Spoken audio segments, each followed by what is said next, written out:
날씨가 많이 더워지셨는데 법당에 앉으셔서 불편하시면 어떡하나 그런 걱정을 잠시 했습니다. 오늘은 우리가 이렇든 저렇든 경전 부처님 말씀을 의지하고 참 공부해야 되겠다. 이 무상세간에 다 끝자락이 있어도 공부는 영원하다는, 특히 경전을 의지해서 공부하시면 되겠죠. 그래서 하엄경에 거기 같이 보시면 되겠죠. 청정근수 무량겁하니, 청정이라는 단어도 하셔요.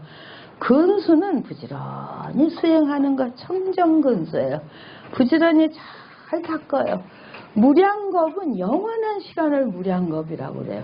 지금 카톡이 없으신 분은 너무 절망하지 마세요. 주위에 같이 보셔도 되고, 어제 공부하신 분들은 이제 복습하시면 돼요. 그래서 청정근수 무량겁하니, 불교는 이 대한민국의 100년이 그게 목표가 아니에요. 무량겁이에요. 또 지나온 세월도 무량겁을 지나왔어요. 그래서 삼세월륜이라고 그러거든요. 과거, 현재, 미래가 그냥 거기서 이어지는 거지. 과거 과거대로 끊어버리고 현재는 현재대로 있고 미래는 따로 있고가 아니에요. 그래서 그걸 통틀어서 무량겁이라. 우리 불자님 제가 좋아하네요. 좋으면 저렇게 소리를 냅니다. 네, 문을 닫아야 되겠네요. 그래서 부처님, 여기서는 부처님을 찬탄하는 경구입니다. 부처님이 되시기까지는 청정근수 무량겁을 청정하게 한량없는 세계를 부지런히 시간을 수행하셔서 이버 초지 극한이로다. 어디에 들어가셨냐면 초지. 보살, 여기 다 보살이셔요. 남녀 관계에서 보살이신데 초지, 이지, 삼지, 사지, 오지, 육지, 칠지, 팔지, 구지, 십지. 십지보살이라고 그래요. 십지보살을 거치면 이제 부처님이 되시는 거예요. 그래서 그 10단계 중에 초환희지. 부처님도 정말 오래도록 수행하셔서 환희지에 들어가셨다. 그리고 우리 모두도 그 옛날부터 같이 부처님 따라 수행해서 1단계가 환희지에 들어가야 된다. 그런 말씀이에요. 부처님이 그렇게 하셨고 우리도 환희지. 이런 말씀을 복습해서 말씀드리는 것은 여기 우울한 분도 계실 거예요. 지금 다 기쁘진 않겠죠. 여러 가지 마음이 있지만은 항상 내 마음을 정확히 살펴보고 기쁜 마음을 일으키려고 노력하시는 거. 이게 근수예요. 기쁜 일이 뭐가 있어? 이러면 저게 어려우셔요. 기쁜 일이 없을 때 환희로운 마음을 가지려고. 그러려면 다행이라는 생각을 가지면 굉장히 좋아지셔요. 그 다음에는 그래 감사하다. 오늘 이렇게 함께 모여서 법문을 듣고 또 우리 안기호 거사를 추모할 수 있어서 참 다행이다. 그러면 환희로운 마음이 싹 트기 시작하셔요. 그래서 그런 기쁜 마음을 갖고 있으니 출생법계 광대지하사. 법계 아주 넓은. 그래서 무량겁합은 시간이셔요. 법계 광대지 하면은 공간을 의미해요. 영원한 시간에, 다음 없는 공간에 항상 지혜로서 채우는 것이 환희지이다 이 말이에요. 부처님 굉장히 지혜로우라고. 어리석으면 이게 별별 짓을 다, 나쁜 짓을 다 합니다. 항상 지혜를, 법계 광대 지혜를 출생하사 복연시방 무량불이로다. 그러면 자연히 무량불, 내 앞에 부처님이 계신 걸 본다 이 말이죠. 부처님 뵈시러 오늘 여기까지 오셨잖아요. 어디에 서 있어도 무량불을 본다. 내 마음이 한이로워. 그래서 이건 그냥 설명 듣고 이러지 마시고 오늘부터 한이로운 분은 더 한이롭게 좋은 일을 하고 남과 더불어 한이롭게. 미처 한이롭지 못하면 그래 이왕 사는 거 기쁜 마음을 갖고 살자. 자꾸 남을 원망하게 돼요. 저 사람 때문에 그러면 한이롭지 못해. 근데 그것을 돌이켜서 함께 있어서 같이 있어서 어제도 그런 말씀을 드렸어요. 아주 다 중요하지만 한 지붕 밑에 같이 있다는 인연은 이건 대단하다. 일주일 내내 같이 있는 게 부부신가요? 가족이신가요? 대단해. 우리가 일주일 내내 같이 있지 못해요. 그럼 같이 있지 못하는 각각 업이 벌어져. 나간 사람은 나간 업이 있고 같이 있는 사람은 같은 업이 있어요. 각각 다른 일을 해. 그러니까 우리가 무량겁에 같은 생각으로 같은 환희심으로 부지런히 수행해서 이 공간에 꽉 차도록 지혜를 출생하고 그러다 보면 그 지혜 속에 바로 부처님이 거기 계시면 얼마나 좋겠어요. 전 가끔씩 부처님을 뵈요. 그리고 부처님과 대화하듯이 저 요즘 뭐가 필요합니다 해봐요. 그럼 얼마 있으면 그게 되는 것 같아요. 그런 마음으로 이 세상을 사시면 그렇게 우울하지 않고 남을 원망하지 않으시게 돼요. 아시죠? 그래서 이 환희지에 같이 세트로 이어지는 게 십바람일. 어제 공부 열심히 했어요. 보시바람일이. 환희지는. 그렇게 되어 있어요. 경전을 보면. 그래서 내가 기쁠려면 보시를 해라. 보시라는 건 너무 좋은 단어예요. 그냥 베푸는 것. 뭐든지. 오늘 우리 여기 보니까 대중공양이 막 겹쳐가지고 저 참외도 하나씩 다 들고 가실 거예요. 좀 주신 말씀에 가서 좀 큰 참외를 샀대. 이게 보통 일이 아니라 이 큰 참외 저 크네. 또 거기다 떡 공양도 있어요. 떡도 가져가셔야 되고. 그래서 금년사에 우리 불자님도 꽉 차셨고 스님들도 5분이나 계시고 또 노신까지 하면 7명입니다. 거기다가 공양물이 이렇게 꽉 차 있고 한이롭다 그런 마음이 들었어요. 그래서 이 보시 환희로우려면 움켜쥐고 있으면은 안 돼. 마음을 베풀고 몸으로 좋은 그 도움이 되도록 하고 물질이 필요한데 물질로 베풀고 모든 것 오늘 배우신 것도 가서 가족끼리 나누시는 것. 그래서 환희지에는 항상 보시바람이를 그래서 한 달 동안, 일주일 동안 나는 남에게 무엇을 어떻게 베풀었나 말씀도 베푸는 거예요. 이상한 말하면 싸움밖에 안 돼. 좋은 말을 해서 위로를 하면 그게 말씀으로 베푸시는 행동으로 베푸는 아셨죠? 두 번째는 일체법중 리구지. 한이지 자음에는 리구지예요. 그냥 오늘부터 십지는 다 외우시면 좋겠어요. 외우시는 분이 여기 수두룩하셔. 고개 끄덕 하시는. 한이지, 리구지, 발광지, 염해지, 난승지, 현전지, 원행지, 부동지, 선해지, 법운지 이렇게 벌써 공부하시네요. 두 번째가 리구지예요. 리는 이별할 리자예요. 구는 더러울 구자. 때가 낀 그래 리구지예요. 사람 불교는 청정이라는 단어가 참 많이 나와요. 내 양심을 비추어서 나는 부끄럽지 않다. 청정해야 돼. 부처님 말씀을 한 80% 지키고 산다? 청정한 거야.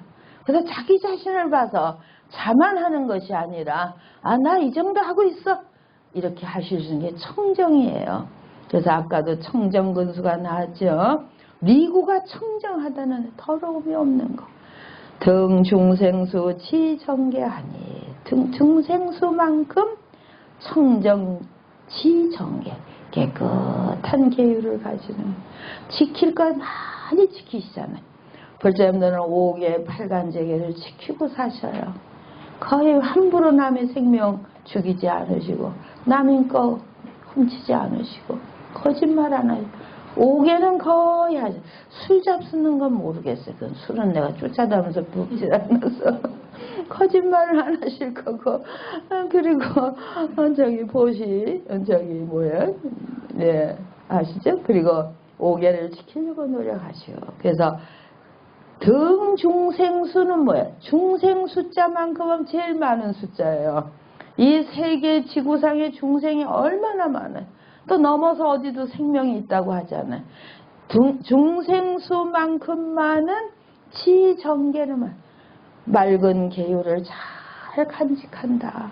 그러니까 일체 모든 계율을 지킨다는 건 착하게 산다는 거예요. 중생수만큼 부처님 계율을 지키려고 노력하면서 산다 이 말. 맑게 산다. 굉장히 자신 있는 말씀이에요. 이어 다급 광수행하여 그러면서 그 계율을 지키면서 다 오랫동안 널리 수행해서 공양무변체불해로다. 공양 오늘 다 공양물이에요. 과일도 공양물이고 영가전에 올리는 것도 다 공양물이고 오늘 끝까지 계시면 다 같이 얻어 잡수실 수 있어요. 우리 이제 제사 모실 거예요. 그래서 수행해서 무변제불해에 공양했도다. 무엇으로 부처님께 공양할 것이냐. 우리 지금 오늘 떡 올리고 참외 올리고 그 공양은 물질적인 공양이에요. 근데 제불해에 무변으로 다함 없이 공양 올린 것은 지게 정계를 가진 나의 삶이 아주 올바르고 청정한 것으로서 무변 모든 부처님께 공양 올렸다 이 말. 얼마나 좋은 말씀이에요. 공양물 갖고 와서 공양 올리는 거 좋지만 저 부처님 말씀대로 살한 그 지게로 살은 이걸 갖고 부처님께 공양 올립니다. 사가모니 부처님이 그렇게 하셨고 우리 또한 그렇게 하는 이 두 번째 글귀가 공양 무변 제불해로다 굉장히 깊이 해서 가셔야 돼요. 우리는 부처님께 무엇으로 공양 올릴 것이야. 내가 잘 계율을 지키고 잘 살아서 모든 공덕을 다 닦은 걸로 부처님께 공양 올렸다. 알아들으셨나요? 네, 자꾸 읽으시면 오늘은 세 가지만 해요. 우리 합장하셔야 되니까. 세 번째가 발광지예요. 막 빛이 나는 거예요. 어떻게 하면 우리 얼굴에 빛이 날까요? 우리 삶에 빛이 나는 게 발광지인데 적집 복덕 발광지. 이 발광지는 적집은 쌓아요. 자꾸 쌓아 모으는 거야. 뭘 말이냐? 복덕을 쌓으셔야 돼요. 지혜와 복덕이 있어야 이 세상을 잘 사실 수가 있어요. 복덕은 무엇에서 복덕이 나올까? 복덕이 있으면 빛이 바라는 발광지. 사마타장 하면 사마타 비파사나라는 한 단어가 있어요. 그것을 그칠 지자하고 보울관자 지관 수행. 또 사마타 비파사나 수행. 뭐 위파사나라고도 하는데 요즘은 위파사나 수행이 아주 유행을 하고 있어요. 명상이라고 그래갖고. 근데 명상에 들어가기 전에는 반드시 사마타 수행을 해라. 사마타는 그칠 지자. 막 마음이 요동치던 것을 딱 그치는 거. 막 누구 뭐 쫓아가던 것을 딱 그치는 거. 욕심이 막 일어나는 거 다 그치는 거. 호흡도 딱 잠재우는 거. 펄펄 뛰던 것도 딱 내려놓는 게 사마타장이에요. 사마타의 무진 보장에 딱 들어가서 견고인 인욕바라밀이죠. 첫 번째는 환희는 모시바라밀이고 두 번째는 지게바라밀이고 세 번째 인욕바라밀인데 그거는 발광지에서 잘 참고 견디면 그 사람은 모든 광채가 나요.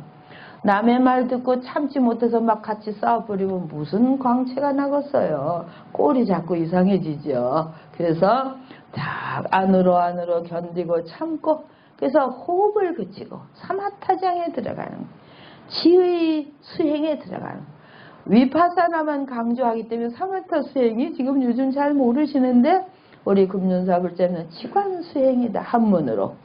산스크리트로 하면 사마타 위파사나 수행이다 이러시면 돼요.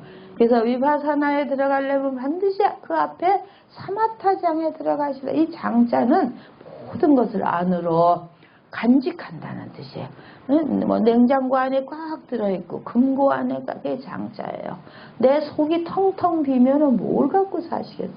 그래서 내 속에 모든 번뇌를 다 끊고 모든 복덕을 가득히 채워서 거기에 멈춰 있는 것이 사마타장. 그렇게 하려면 견고히는 뭐예요? 잘 굳건히 참는 인욕바라밀을 수행하는 것이 발광지 세 번째이다. 그게 견고인이에요. 왜 견고인이라 하냐면 보통 내가 참다 그냥 한 소리에서 이거는 견고인이 아니에요. 잘 끝까지 참으셔야 돼요. 그러기 위해서는 다른 데는 설명을 보면은 진실의 경지를 잘 관찰해라. 왜 저 사람이 나한테 저러고 이렇게 이상한 말을 하고 나는 왜 화가 나는가를 깊이 관찰해. 그래서 진리를 체득하면 화낼 게 없어지는 거예요. 저 사람이 뭘 좀 바르게 몰라서 그렇구나. 또 내가 그건 좀 잘못했구나. 이렇게 해서 진실을 정확히 알고 진리에 딱 들어가 있으면 그 사람은 화날 일도 없고 뭐 쏘아붙일 일도 없고 그게 견고인이에요. 그것까지 참아서 법은광대 실이문하시니. 그래서 그 사람을 통해서 이 말 저 말 듣는 게 아니라 법은광대, 온 우주에 꽉 찬 진리의 구름이 법은이에요. 진리의 구름, 진리의 비가 내리려면 구름이 먼저 끼겠죠. 그래서 사람하고 시비라는 그 소리를 듣는 게 아니라 그 너머에 저 사람은 오늘 왜 그러고 내 마음은 왜 이러고 해서 진리의 소리를 이미 듣는다. 부처님이 그러셨고 우리도 그렇게 해야 듣는 거예요. 그러면 만이과중 여시설이로다. 이미 부처님 설법을 진리 속에 듣고 우주 속에 들으면 만이과는 뭐예요? 만이는 보배라는 뜻이에요. 여의보주. 그렇게 잘 참고 견디면 이미 그 사람은 많이 복덕의 결과를 갖고 있는 사람이다. 우리 뭐 복 얻으려고 허우적거리고 다니는 게 아니라 이미 만이과 복덕의 결과 속에 다 여시설을 부처님이 설하시는 진리의 말씀을 이미 다 듣고 다 아는 사람이다. 세상 뭐 그냥 못 참고 남하고 싸워야 되고 이런 것이 싹 없는 경지에 우리가 들어가는 거예요. 그래서 보살십지는 환희지리구지 발광. 그래서 잘 참고 견디면은 항상 얼굴에 광채가 나고 또 기쁨이 있고, 그리고 지계를 잘 지키면은 우리가 만이과중 여시설이라는 건 부처님 그 보배서 만이과랑 결과예요. 부처님 보배 과일도 되지만 결과거든요. 그 속에 이미 내가 복덕을 정말 인욕 수행을 해서 복덕을 꽉 갖고 있으면 온 우주로부터 부처님의 말씀하시는 걸 다 들을 수 있다. 그래서 인욕 3가지, 뭐 10가지까지 있지만 그거 너무 번잡하셔요. 그래서 우리 금륜사 불자님 하엄장학회 3가지를 꼭 수행의 목표로 삼자. 하나는 환희지에 내가 얼렁 들어가자. 그래서 환희지에서 삶을 잘 살아가자. 그러기 위해서는 내가 욕심을 내기보다는 남에게 좋은 것을 베푸는 사람, 물질, 가르침, 마음, 행동 모든 것을 베풀어서 나도 기쁘고 남도 기쁘게 하자. 한번 실천해 보세요. 2번째는 부처님이 말씀하신 5계서부터 정계, 청정계를 잘 지켜자. 그걸 가지고 부처님께 칭찬 듣는 삶이 되자. 무량부를 뵙는 삶이 되자. 그렇게 해서 그 정계를 가지고 바른 삶을 사는 걸로 부처님 앞에 당당하게 서 있을 수 있는 게 지계예요. 우리가 운전만 해도 교통법규를 지키는 게 지계예요. 인간관계에는 다른 삶을 나누는 거, 이게 지계예요. 아셨죠? 3번째가 견고인. 뭐 참다 말다 이게 아니에요. 한 번 참으면 끝까지 참는데 억지로 참는 것이 아니라 진리를 잘 보고 알아서 진리 속에 나의 마음을 내려놓고, 그래서 온 우주로부터 부처님의 말씀을 듣고 이미 그 복덕이라고 그랬잖아요. 적지복덕 발광지예요. 잘 참고 견디면 거기에 복이 쌓이는 거예요. 복이 쌓여서 만유의 결과를 얻게 된다. 만일 여의주와 같은 보배 결과를 내가 간직하게 된다. 그러면 그걸 간직하면 뭐 참고 말고 할 거 없어요. 모든 부처님의 진리의 말씀을 다 설하고 듣고 한이로운 경지예요. 그래서 지금 우리 사회나 국가나 세계, 사회, 국가, 세계 어지럽잖아요. 어지럽다고 같이 고민할 것도 없어요. 우리 불자님의 중심을 딱 찍고 연세 드신 분은 앞으로 10년, 20년 아니면 30년 잘 부처님 말씀대로 살다가 떠나리라. 다 떠나니까. 그러면 요동칠 것도 없고 어떻게 해서 살아가야 되겠다도 정확히 계산이 나오셔요. 그 이제 건강하셔갖고 아프지 말고 그렇게 우리 금륜사를 같이 건립하고 거기서 같이 한이롭게 살고, 그 이제 수행과 공부를 더 철저히 하시도록 우리 스님들이 잘 지켜드리겠습니다. 그렇게 해주세요. 네, 그 카톡 보고 공부하십시오. 마치겠습니다.